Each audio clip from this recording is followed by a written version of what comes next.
साइंसी तर्जुबा करने वाले हैं। इसमें लगने वाला सामान ग्लास, डिटर्जेंट पाउडर,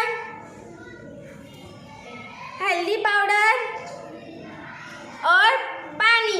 तो चलो हम ये साइंसी तर्जुबा शुरू करते हैं। सबसे पहले हम गिलास में पानी डालेंगे।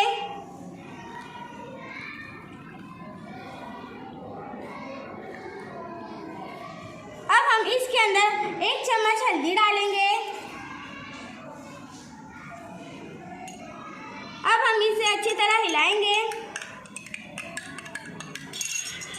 आप देख सकते हैं पानी का रंग पीला हो गया। अब हम इसके अंदर 1 चम्मच सरफ डालेंगे।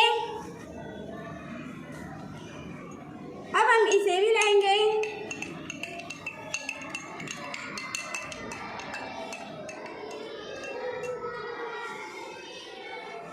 आप देख सकते हैं पानी का रंग लाल हो गया। सब ये हुआ मैं बताती हूँ, ऐसा इसलिए हुआ क्योंकि हल्दी एक मज़ा है, इसमें सरफ एक एहसास है जिससे पानी का रंग तब्दील हो गया। शुक्रिया।